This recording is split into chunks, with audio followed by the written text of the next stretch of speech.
Yo, balik lagi bareng aku, Gita Suci Qurani. Gimana kabar kalian hari ini? Semoga selalu sehat dan bahagia ya. Teman-teman, hari ini aku bakalan ngebahas sebuah topik yang menarik, yaitu tentang bioteknologi. Apa sih bioteknologi itu?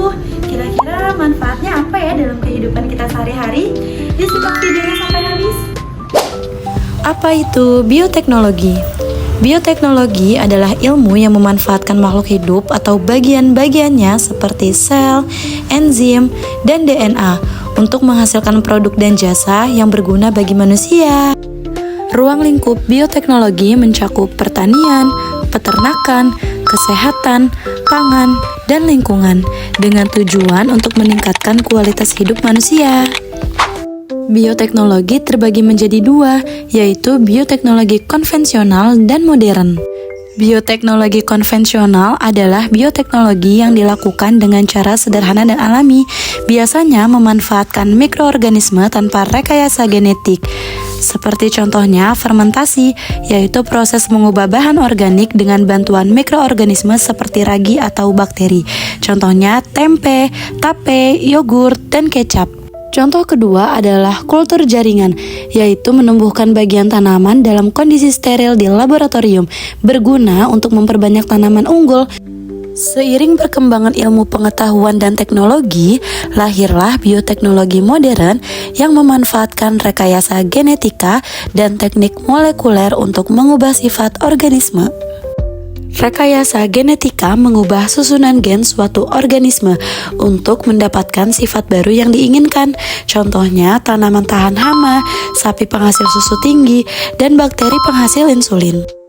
Contoh kedua adalah cloning. Cloning adalah proses membuat individu baru yang identik secara genetik dengan induknya. Cloning dapat dilakukan pada tumbuhan melalui kultur jaringan maupun hewan seperti domba Dolly yang menjadi simbol keberhasilan cloning mamalia pertama. Contoh selanjutnya adalah GMO, yaitu organisme hasil rekayasa genetik yang memiliki sifat unggul tertentu. Contohnya seperti jagung yang tahan serangga, padi golden rice kayak vitamin A, dan apel yang anti busuk.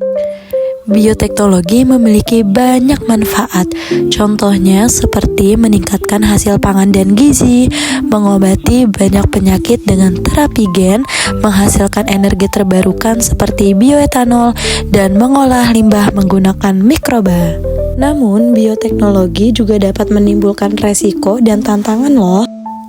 Seperti penyalahgunaan rekayasa genetika, dapat mengancam keanekaragaman hayati, menimbulkan ketergantungan terhadap bibit GMO, dan memunculkan pertanyaan moral mengenai cloning manusia.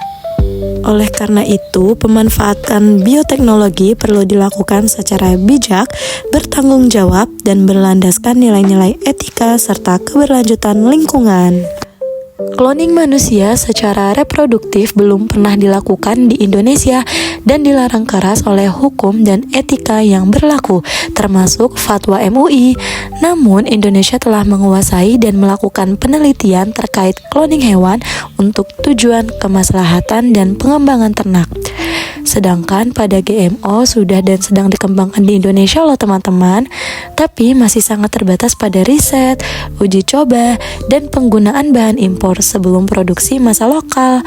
Perkembangannya cukup maju secara ilmiah, namun masih sangat berhati-hati dari sisi kebijakan dan sosial. Bioteknologi bukan hanya tentang teknologi, tetapi tentang tanggung jawab manusia terhadap kehidupan. Dengan ilmu kita ciptakan inovasi, dan dengan etika kita jaga keseimbangan alam. Bioteknologi, sains untuk masa depan yang berkelanjutan.